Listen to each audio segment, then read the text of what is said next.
The biggest reason you lose games is not because your opponent is better than you, but because you beat yourself. In this video, I'm talking about 10 mistakes that everybody makes when they're playing College Football 25, which is why they lose games. You stop doing this, you're going to start winning a whole lot more. Let's get into it. Watch my A wide receiver right here. This is a mistake so many people make. This is a basic slant over the middle of the field, and when I snap this ball, we're going to throw it to A. And guess what happens? He gets picked off, and that might actually be a pick for 6. That's a very clear and obvious interception. Now, the exact same route combo right here, this route combo sucks, by the way. We're just using it for demonstrative purposes. Do the same thing. This time, we catch it. It's because I actually made 2 mistakes in that first throw. Let's break them down. The first thing I need to do on every single throw is you have to pass lead it to some degree. Right here, the way we'll pass lead is using the left stick. That's all you need to push. The goal is to push the left stick in the direction away from the defense. So using this slant as an example, what would that be? It'd be down, right? It would be down right here. Because if we pass lead it up, let's go. Let's pass lead this bad boy up. We're going A, pass lead up. Ah! I guess we catch it. That didn't look as clean. I guess we catch it though. Let's go again. Pass lead up. And that's more so what I was expecting to happen than the last time. Right, we don't want to do that. We don't want to pass lead where the defense is. We want to use the left stick, push it as we're throwing the ball. We're going to push it to the direction of the defense where they're not. Okay, then here's the next step, because you need a little bit more than that. We need to click onto the receiver and make the catch. We want to attack the ball. I do this whenever it's tight coverage or I'm getting hit immediately from the backside. Let's go again. Let's go here. Watch. We're going to pass lead it down, and then I'm going to click on and catch the ball. The reason we want to do this is because we're going to be able to swerve our wide receiver just a tad bit, change where he's running just a smidgen, and make sure that we're able to get our hands on the ball before a defender can. You can actually see us able to do that right here, right? Because again, this is it with just a basic pass lead. This is no click on. Boom. Oh, we're able to do a good job, but we're not really attacking the ball that much. And for certain tight window throws, like kind of what we're doing right here, you want to get that pass lead. Because not doing it can result in some bad things happening. So to get that click on, we want to tap B or circle when the ball's in the air, and then hold that left stick in the direction of the pass lead. So when I pass lead, I just hold the stick in that direction the entire time until the ball's caught. Boom, bang. Now I'm using the Y button to aggressive catch. That's going to make me actually attack the ball. Picture yourself attacking a rebound in basketball, right? You don't want the ball to just come to you. You want to attack it or else someone else is going to get it. This is the easiest way to do that. And this applies to more than just corner routes or more than just slants. It applies to something like a corner. Let's watch Fox right here. If we do a bad pass lead, that ball is going to get, we end up dropping it because of bad pass lead right here, right? This time, we're going to do a good pass lead, which would be kind of outside, maybe a little bit down. And if it was tighter coverage, I would click on and move that receiver a little bit, right? We want to attack the ball with our receiver and make sure that they're not able to pick it. Even right there, that ball should have been picked. We changed everything by attacking it with our receiver. Right here, we pass lead it down. See, very tight window. We're able to attack with our receiver. Let's do it again right here, but I'm not going to click on. Same ball as before. Boom, throw, bang, almost picked off, easily can be. Click on and pass lead. It will change literally everything for you. Let's see it one more time. Bang. That is now wide open as opposed to a potential pick the previous play. If you found that last tip valuable at all, consider doing us a massive favor and just checking to see if you're subscribed. And if you're not, consider subscribing. This would be a massive thing for us because subscribing seriously just tells YouTube that you enjoyed the video and that it pushes this video to more college football players just like yourself. So again, you'd be doing me personally a massive favor by subscribing. And with that being said, let's get back to the video. If you're somebody who struggles on the offensive side of the ball, it's probably because you're just making this thing way too hard to yourself. So I'm gonna give you an idea here to dumb everything down. I'm not a very smart man, so this is what just works well for me. And I think this is something that you can apply to literally every offense in every game ever. This is numbers. This is basic math, okay? And I failed some math classes. All we're doing right now, we're in the Tennessee playbook. Let's go into the formations. We're in Tennessee's playbook. We're in the wide bunch, and I'm going to call the play RPO read screen, okay? And I'm going to show how this applies to other formations as well. This play is really cool, though, because we have a screen happening on the right. We have 3 wide receivers to the right. And then in the middle, we have 5 offensive linemen who are blockers. So the first thing I'm reading always is how many defensive players do they have in the box, essentially.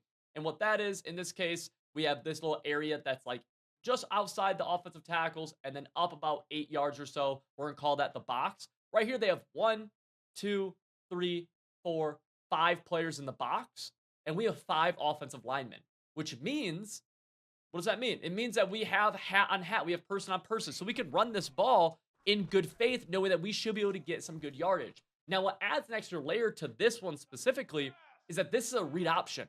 So in this case, we have 1, 2, 3, 4, 5, 6 people in the box. But see that guy with the R icon over his head? He's the read option guy, so he's not getting blocked. That means that we actually have 5 on 5 because they have 6 people. One of them's not getting blocked, so they go down to 5 people basically. 5 on 5, right? So here, we just do a basic read, and we're able to call this. Now, they did a slot corner blitz right there, which is just a good defensive play call. But we can play this little game right here over and over and over again and give ourselves, and just set ourselves up for success, right? Just by simply counting numbers. Now, let's go to the right side. We have wide receiver who's going to catch the screen, and then we have 2 blockers. So, if they have 2 defenders over there, which they do right here, guess what? We can probably throw the screen in good faith. And in this case, we could actually run the ball too. So we'll go here. Let's throw the screen. And you see what happens. We get blocks, and we're able to make the game really easy on ourselves, right? I hope that makes sense right there. If it doesn't, feel free to drop a comment and ask, right? Just look for more. Look for more. Ask me questions. Let's go to something like halfback stretch out of single back ace close. Okay. Now let's go against random defense. This we could do a similar idea from. Let's count basic numbers. Right here, how many people to the left of our, how many blockers to the left do we have? We have 4, right? We have 1, 2, 3, 4. To the right, also 4. In this case, we want to try to identify the side of the defense where they don't have as many defenders. They're actually in a symmetrical defense here, so it's fine. They have the same amount of defenders on both sides. We can really go either way right here, and this time we go left, and they play good defense. But we can set ourselves up for more success. Right here, again, they're in a symmetrical defensive front, which all symmetrical means is that if you cut it in half, it's essentially they have the same amount of people. Right here, though, it looks like they are, again, in a symmetrical front, but we could actually run the ball up the middle in this case if we wanted to. So right here, I'm going to actually cut this ball up a little bit, and that's just me counting the numbers in the middle because they had a lot of people to the outsides. Here, we have an advantage to the left, right? Let's count how many defenders they have to the left side. They have 1, 2, 3, 4, 5. How many defenders do they have to the right side? 1, 2, 3, 4, 5, 6. So, just off basic numbers, we know we want to go to the left side. If we wanted to, we'd even try getting frisky with, like, a motion. We don't have to, but we could. And just like that, we're going to at least set ourselves up for success. So many people just, like, randomly just call runs, right? Right here, what side should we run the ball to? Left or right? Left side. Every single time we should go left side. But a lot of people just call right, and then, you know, it may work right here, but we're not setting ourselves up for success, and we're making the games way, way, way, way, way, way harder on ourselves. But they could shed you and just do that right there. But hopefully that is at least somewhat helpful, because you can do this in the passing game as well very, very easily. All right, we dialed up this cover 3 blitz right here. You see we got an outside third over here. We got deep middle third, outside third over there. We're going to user the middle of the field, okay? That's my responsibility. User the middle. Let's snap this ball, see what happens. Blitz looks like, it's okay, it's okay. And then this has this ever happened to you? Because it's happened to me a ton, and I didn't understand why for a long time. I don't know why that would happen, right? We have this, right? We have a cover 3 on the field, right? I'm user in the middle. Snap the ball. Where's my deep middle third go? Is this a cover 3 bomb? No, it's not a cover 3 bomb. Every cover 3 blitz in this game, as far as I know, is match coverage. And match cover 3 is bad. It is just not very good in this game. As you can see right there, that's a good reason why. So if we come here again, and let's just call play. If you look at these little tags on these plays, let's go to something like right here. So you see in the left side, we have match as the tag, and that's going to be match defense. In the middle, we have a man defense. On the right, we have a blitz defense. But the blitz, a cover 3 blitz, has a match coverage behind it. Okay, so you'll see right here we have this cover 3 blitz set up. Let's set up our play now, and this cover 3 bomb. Hopefully we can get time. Do we? We do. Wide open. That is just match coverage. How do we get rid of that? Very, very simple. All we want to do on defense is press Y or triangle and down or up on the right stick. So right here we'll go down on the right stick. Okay, it's going to create hard flats. Now, this coverage isn't great as it is, but like just an example of how to get rid of match. Now, let's go back to the same exact play. Let's see, does this get open again? No, it does not. No, it does not. Massive difference in coverage just because shading underneath or shading over top will turn off match coverage. A lot of people go easy touchdowns because they don't know this. Hopefully you never do again. So everyone loves a good cover zero blitz, right? And what a cover zero essentially is where you are sending the absolute dogs at the quarterback and you have absolutely no safety help over top in man coverage. Now, what's good about this is that you're sending the dogs at the quarterback, right? This could be really, really good because if they try snapping a play, it could take some time and it can result in a lot of turnovers. The issue is a lot of people just call cover zero and they don't actually know what they're doing inside of it. And let me kind of explain, because if you just call cover zero, there's a lot of issues with this. What you need to have happen here is you need this cover zero blitz to come in fast. And a lot of times, like a blitz like this, which is cover zero, right? Look how long this is taking. This is taking quite a while to actually come in. And so that's giving me as an offensive player a lot of time to just kind of dilly-dally, kind of just whatever, who cares? What's going on? You know, oh, wonder who's open, wonder who's open. And if you do that, you give up massive risk of giving up easy touchdowns if you give the quarterback time, right? That is not what a cover zero is supposed to do. Here's an example. Boom, cover zero. Well, I had all the time in the world. So what do you want to do instead? If you're going to run cover zero, which I think is okay as a mix-in on defense, you want to run it from something that's going to stack the line of scrimmage. That's why, for example, 3-3 double mug or all these double mug mid-blitz style defenses are really popular, right? Because imagine this. Literally, let's just see this, right? Let's do this. Let's snap the ball, right? Blitz comes in very fast. Very tough to make that throw consistently. Now, I'm going to get these backers out of the gap. Just move them out a little bit. Now we do this. Much slower. Much slower. Now I'm able to hit a post route. Wow. Potentially get a touch. I see what I'm saying. So you got to stack the line of scrimmage to cover zero blitzes. Mid blitz, a great example of it. That's in every single defense. And for as glitchy as mid blitz can be, it is also just a pure overload. This is used in real football, right? Another good example would be something like 3-4 odd. Why? Because if we go here, let's look where everybody is. They're right on the line of scrimmage. They are ready to attack, right? If I snap this ball, the blitz comes in pretty fast unless I block it, right? I blocked it right there. But if I didn't block it, right, that blitz comes in pretty fast. It's hard to get that off. It's going to beg for a turnover. But again, if I was something like this, like this guy was out here, this guy was out here, this guy was back some, right, for some reason, then we do this. I'm chilling. Right, I got time. Boom. And you are just a missed tackle away from a tutty. Stack the line of scrimmage with these cover zero blitzes. So college football has a ton of fun plays, right? They got reverses, flea flickers, all these great things, but there's also a lot of bad plays mixed in with some of these fun plays. And we have to talk about this because this is how you get stopped, is by calling bad plays. A great example of it is this one right here. Now, to explain kind of why this is a bad play, let's snap this ball and let's kind of look at the run. Immediately, the run is really, really slow. The run is easily sheddable, as we see there. And if it goes bad, we lose 5 yards. On top of that, too, if we look at this, if we throw, like, these backside RPO routes are just bad, right? One, they're going right into the teeth of the defense. Two, they're running very close to each other. And three, it's just kind of a hard read to make and for very low upside. And the reason this is important, the reason I mention this, is because when you call bad plays, usually bad things happen. And when a bad thing happens, even, let's say, ideally, it's on first down. Okay, it happens on first down. Well, now we're on 2nd and 15. So here, we're trying to dig ourselves out of a hole immediately. So let's paint a situation. This is how you get stopped, by the way. Let's go 2nd and 15, right? We'll say we call a play right here. Whatever. This is not a great play. Boom. And, okay, we are going to throw this ball. Cool. You know, we pick up a few yards, right? We just gained 8 yards. That's a really good play. And you know what? It's 3rd and 7 still. So now we're on 3rd and 7. Right, I'm going to call another play right here. Yeah, I'm feeling good. I feel good about this play.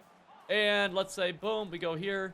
I'm trying to make the throw. Oh, I got shedded. I didn't have time. Just like that, drive is stopped. All because on first down, you called a bad play where you went backwards or didn't gain anything, as opposed to calling a good play where even if you just had nothing, right, we'd at least be in a 3rd and manageable, 3rd and 2, where we could have ran the ball and gotten to a 4th and short or something. Instead, that is how you get stopped right there. The other way is just like, imagine if you went on that 2nd and 15, and then on you got onto 2nd and 15, and then on 2nd and 15, you got cheated, right? Then just like that, it's like, okay, well now I'm cheated. Now we're on 3rd and 15. How do you convert that? Because let me show you this again. Right, let's go back through the situation. Let's go here again. Let's call the play. And there's different plays. The biggest thing, like there's different plays that are bad. And the way to identify them is you do have to try them. But also when you have stuff that you like, use that, right? Let's go here again. Actually, it looks like this one works right there. So maybe it's a decent play. But the point still holds true where if you're calling plays that you just have low success rates with, you got to get them out of your playbook. You have to, right? We go here again. And maybe, yeah, this one, I would say this one might end up being a low success rate play. But you see, just like that, we go backwards. Now we're on 3rd and 6 because on 2nd and short, I decided to call a play that doesn't go well for me a lot. And let's say right here, you know, we feel really good. We're going to have a dot here to the left side. Oh, yeah, we're moving, we're grooving. And, oh, I messed up a little bit. I passed it too far or something. And just like that, we get stopped. All because we put ourselves in bad situations by calling bad plays.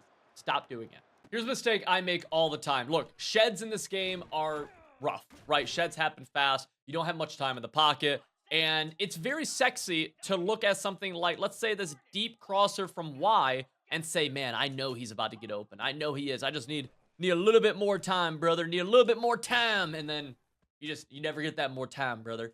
We got to take our checkdowns in this game, right? We just absolutely have to. A couple of reasons. One, this will keep us ahead of the chains, right? Two, this will help them. This will help prevent them from blitzing because to defend the flats, you need extra defenders unless you're giving up deep, which a lot of people don't want to do, right? So we have to take our check down. That's where our eyes have to be. Our eyes have to work from low to high. Two of my favorite check down style routes. I'll give you three. I'll give you three of my favorite. The first one is going to be the tight end drag. This develops super fast. It's going to beat a lot of different or a lot of different zones, and it's going to beat man coverage. It's just a really good one, and you can throw them in different parts of the field, right? Right here, I'll throw them super fast. Boom, quick throw, bang. They can't sack me that fast. Or you can wait a little bit, where we could do something like this right here. Notice how in every single clip here, I'm able to hit my tight end drag. Very, very good. Next one, number 2, gonna be the halfback flat route. Some people call this a table. You can hot route this bad boy. This guy, not as good against beating different man coverages, as you see right there. We're going to do a good job of keeping the zone integrity on the halfback side. They have to defend this. So let's go here again. Boom. Quick little check down. Pretty easy, but you got to be looking low-high, right? Next one. We're going to go zig route. This one, a little bit better against man. Pretty good against zone as well. This can be a bigger hitter sometimes too, though. I love this. This is really good for like, you could do this right here, for example, where you go something like this route combo. If you thought this was man coverage, this would be a really good route combo because you have 3 different man beating routes in the out route, the drag, and the zig. Or we just have him kind of playing on an island right here, and you see man coverage, or that might have been match, but nonetheless, whoo, see that big play potential from him. Gotta be looking for checkdowns early because if you just want that big sexy crosser, fact of the matter is you're gonna be looking. He's getting open. He's getting open. Just wait on it. Can't wait on it, brother. I feel like sometimes we just in this game refuse to do the things that are just obviously good. And by not doing them, we're losing so many more games. And what I like talk about this with is in College Football 25, you know what's really good is throwing on the run. Like it just is. And let me show you something. I'm going to go to my options and I'm going to go into my look, skill level is Heisman. Okay. Like we are on the highest skill level. This is Alex Orgy. This guy cannot throw the football, but you know what he can do? He can throw the football in College Football 25. Let's see if we can roll out again. Boom. Throw it on the run. Yet again. Bang. We consistently do this. The point I'm trying to make here is that when you recognize something's good, take advantage of it, right? I played a bunch of games this past weekend, and I almost was never doing this. Even right there, it's an accurate throw. Now, it got picked off, right? It wasn't open, but again, you see an accurate throw. We'll go here again, right? We're just going to snap the ball and roll out. Let's go. We're all covered right here, but we'll go X. Boom. Notice again, accurate throw. If something's good in this game, take advantage of it. You don't have to spam it, but totally ignoring the fact that on-the-run throws are good is insane to totally ignore this, right? Even right there, another accurate ball.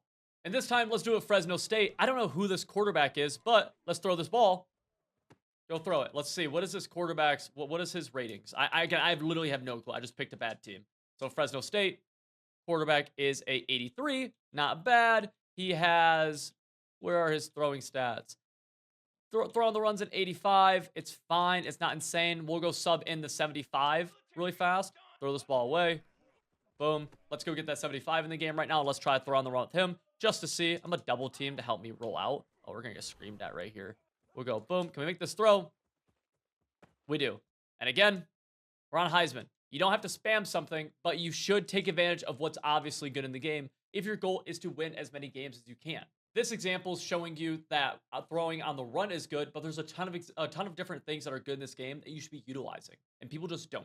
So this is for my guys who like to play online, and this works offline too. I think this makes the game more fun. But if you're somebody who plays Road to College Football Playoff, you're somebody who plays Dynasty against their buddies, you know, whatever it is, cut, that works too. You need to scheme your plays together. And let me give you an example of why we want to do this, because this is actually really important, and for me, it just makes the game more fun. So I'm in the gun wing trips right here. This is out of the Georgia playbook. I'm actually dropping a scheme on this over on civil.gg on Wednesday. That's the 23rd. This has like been super fun for me. But let's talk about this play right here. Very, very basic. You see the alignment. And what we're doing from left to right is we have a deep dig route. We have a drag from our slot. And then we have a crosser from our tight end, okay? This is an attack in the middle of the field. And then attacks the right sideline as well. We'll snap this ball. And, you know, let's just say we quick throw this drag. Beautiful. So now the next time we come out in this formation, which could be the next play, or it could be a few plays from now, maybe it's the next drive, the defense, especially if you're playing a human opponent, is going to be thinking, okay, you know, they hit me with that drag, maybe you hit them with them twice already. Now they're going to hit me with something else. Or now, you know, they're going to go back to it. I got to defend this. Well, in this case, we're able to actually go to a different play. Now, instead of attacking the middle of the field, now we're going to attack the sidelines a little bit more, right? Look at this deep out route. We have a quick flat. We'll go quick flat right here. Bang. And now we're making the defense have to defend us in a bunch of different ways. From here, we can even build upon this, right? Let's now go into the exact same look. But here, let's do a little bit of a run play from this. And this one will have a little bit of an auto motion, which isn't the end of the world. A slight tell, though, 100%. But now we're creating the same look and attacking in different ways. And you got to think, if you're playing a real human, that's going to throw them for a massive, massive, massive loop. It's tough to defend anybody who's good at scheming their plays together. And if you've played somebody who does, you know this. It could be very, very tough. Imagine if I did this right here. Now, this could be a pretty cool play. I'm actually making this up on the fly. This could be a really cool play that is entirely different. Now, let's have a bunch of hot routes, but I just kind of did it on the fly. Now they have no idea because, oh, tight end's on a drag now? Well, that wasn't what it was before. He hasn't ran that play. All from the same look, so they never, ever, ever know what's coming. And these should all be plays that you've mastered, so you always have the upper hand, and you're going to be able to score touchdowns pretty much whenever you want. You just have to execute. All right, here's the situation for you. We are down 10 right now, almost halftime. We get ball at half. Well, how do we want to play this drive? We want to score. If I have a touchdown right here, this play, do I want a touchdown? 100% no. We want to milk this clock down a little bit. Ideally, in a game like college football, it depends really where you feel like with your defense. I want to score with underneath about 30 seconds left. I feel like we could play defense for about 30 seconds. Field goals are kind of hard. If this was Madden, it'd be a little bit even like more aggressive. Right here, I have no issues taking underneath, letting the clock go, right? We're not calling any timeouts yet. The big key here is that you don't want to score with so much time where they can answer back, right? I see a lot of people get an opportunity here to score a touchdown. Let's say X is a deep shot, so we just take X over the top, and they score a touchdown, right? It's not, but they score a touchdown, and then their opponent just answers back super quick, and it's like, well, that touchdown didn't even matter. And then on the other side of things, if you're on defense right here, you want to play good defense, obviously, but what you don't want to do is let the offense get ball last. You want to have a chance here to get the ball back and to answer before halftime, right? You don't want them to have the ball as the last person in this. So let's go here, right? Big play, beautiful, get down, love it. On defense, you're now calling timeouts. At this point, you are now calling timeouts. On offense, I'm going, we're chilling, we're chilling. Let me go to like a high percentage run play. We'll go read option, right? Boom, tick, tick, tick, tick, tick. Defensively, absolutely call a timeout right here because you want to increase the chance that you get the ball back. Now we would let this run all the way down. You know, now we're around 10 seconds. I'd make, you know, maybe a fake hot route or two. Boom. And we're going to call a pretty high percentage run play, read option. Let's get our yards, slide down, be careful with the ball. And we don't even need to call a timeout yet, right? We have some time. Then you just go into your kind of high red zone offense. I actually think read option is a great call right here. Now we're underneath 30. Boom, we go back to it. I'm going to keep it. They blew me up. Perfect. Now I'll call a timeout around 23 seconds, give or take, because we have plenty of time here to score. We're not going to not score here because of time. We might get stopped, right? That might happen, but we're not going to score here because we just didn't have enough time to score. We have plenty of time, right? We have absolutely way more than enough time. Let's go here again. Boom. Let's go. What we got? Bang. I'm going to launch it. Catch it. Catch it. No. And that's fine. We'll just take our 3. Because even this right here means that we'll cut it to a 1-score game going into halftime, right? And we're getting ball at half, so we can tie this game up before they ever see the ball, right? That's why this clock is so important. Now, right here, I'm going to go for it. Why? I'm being a little stupid. I'm being a little aggressive. But you just kick right here because you're in a great spot in this game. Go here. I'm just curious. Can we pick it up? We got Y. Beautiful. We fight here. Boom. All right, now we're locked in. Now I'm calling my timeout. 13 seconds. What do we like right here out of the USF playbook? I'm going to try speed option, but part of me thinks this is just going to get pitched into oblivion. Part of me thinks this gets pitched. We're going to read option. No, we're going to read option. I'm handing this ball off. It's a read option. We're handing it off. Absolutely. We are in. Beautiful. 10 seconds. They can't answer back. And now we get ball at half. So guess what? We can win, or we can take the lead without Duke really ever seeing the ball, right? Because they can't do anything with 10 seconds. Another little tip with this that I would do is I actually prefer when I kick off to make sure it is a kick that they return. Now, you can't absolutely make them return the ball, but I like to do something like this right here. Get decent power, nothing too crazy. Just kind of tempt them into the return, and then make sure we just have good kickoff coverage right here, just so then they're going to lose some yards, or they even gained 3 yards, but they lost 4 seconds. They cannot make it into halftime getting any kind of points. 10 seconds left. Maybe they get a dot out of bounds or something to call a timeout. 6 seconds, they just can't get to field goal range. And you're now in a great spot in this game when a couple minutes ago, you were down 2 scores. It was bad. This is something that I saw this past weekend that so many people are doing a terrible job of. They get this massive run with their quarterback, then just take an unnecessary hit so bad. And here's the deal, right? There's wear and tear in this game. It can be kind of aggressive sometimes. You want to avoid hits with your most important player. Like, this guy is the most important player on your team. If you want to throw the ball, he needs to be healthy. If you want to run options, he needs to be healthy. You have to avoid hits with him. When you're in the open field, double tap X or square on PlayStation, and you will slide. It's just this button right here. Bang, bang. Double tap it. You will slide. If you can't slide in a situation, this will happen sometimes. You don't want to just spam the quarterback runs, right? And I'm not saying you can never take a hit with him because that's unrealistic. But this situation, slide down. It's not worth the extra yards unless you're in a situation where you are dying for those extra yards. Sometimes stuff like that will happen where you get hit out of your control. But I mean, man, this situation right here, right? Boom, get to the sideline, get out. Right? Simple as that. Now, if you're passing, it can be a little bit trickier if you want to go down with the QB, which I don't do this a ton. But if you wanted to, you just hold the left trigger, click the right stick in, and he'll go down like that. That's another way to do it. I really like doing that when I'm on the run. You can do that when you're scrambling. Right there's just good defense by them. You will take hits, but you don't want to take unnecessary hits. And this also goes for every other skill position, right? If you have the opportunity to avoid unnecessary hits, avoid them. There's no reason to get your halfback tired if you don't need to. Now, obviously, your halfback's going to take some hits, but let's say you get a big play and you're on the sideline. Go out. There's no reason to truck them, right? You want your best players playing, and they need to avoid wear and tear. If you have value from this entire video and you want full offensive and defensive schemes that are going to help you win more games, I literally just went 9-0 in my gauntlet this past weekend. Make sure you check out my website, civil.gg. You can use code CIVIL30 and get 30% off. You'll join over 1,000 active college football players just like yourself, getting better, doing everything that we're doing, a community of people who are just trying to have more fun on the game. The link to that is in the top of the description. I'll see you over there. Again, use code CIVIL30 and get a cool 30% off.